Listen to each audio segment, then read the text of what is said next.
Let's look at domestic hot water recirc pumps. Why they're there is to save water. What are the important things you need to know from a design standpoint to use and apply these pumps? Number one, we're trying to offset the supply insulated pipe, hot water heating pipe heat loss to some delta T. In other words, at the water heater, let's say we have 120. At the end of the pipe, we want to make sure end of the supply pipe is no colder than, say, 110. And we do it with a recirc pump. So what we're doing is under no load, under no flow, no load or no draw, we're trying to offset the heat loss in that pipe. So it's not a real big number because we insulate that pipe. And that hot water supply piping has to be insulated. It may be 200-300 feet long, but we insulate it. If you do the heat loss calculation, it's not that big a number. But we do want to calculate that number, and we do want to offset that loss so that at the end or the very furthest point of hot water supply piping, at a no-draw situation, that we have enough circulation to keep that water hot. How close? We're going to use 10 degrees today, but you might use 20 in your designs or 5. It does not matter. The point is we're trying to make sure there's hot water available when you need it at the end of the pipe. So, number two, we do not normally worry about the heat loss in the return piece of pipe. Notice you got a supply pipe that's insulated. You got a small piece of return for the circulator to recirc through. We don't normally worry about calculating the BTUs in that piece of pipe. We don't put it in our calculations.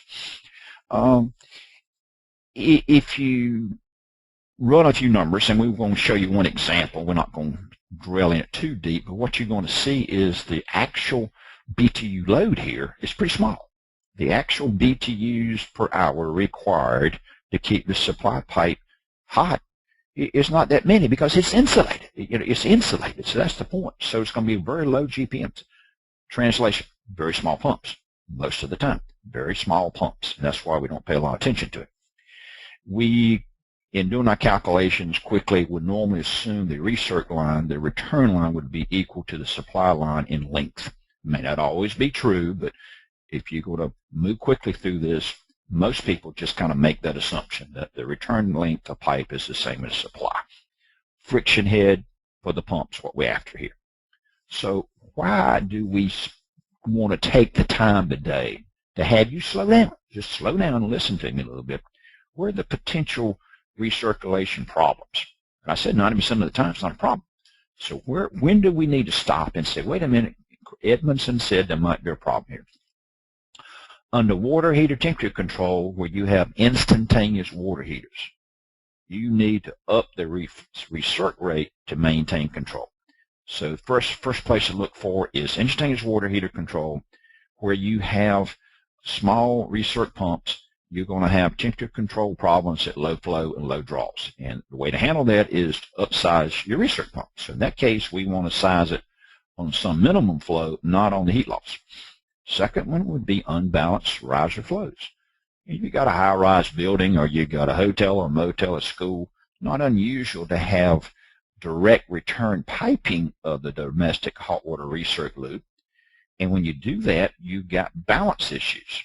And you're talking about 2, 3, 4, 5 GPM spread out through a whole building, and you're trying to balance it. So you got balance issues anytime you got direct return. In other words, you have to balance these things for them to work, or they will not work. Last but not least, and probably one of the most important ones that catches people off guard, in particular in high-rise buildings, do not recirc across a pressure-reducing valve. You're going to hear me preach that today a lot. Do not recirc across a pressure-reducing valve. You're going to have problems, and we'll define that for you. But those are the three major trouble points we want to make sure we get through.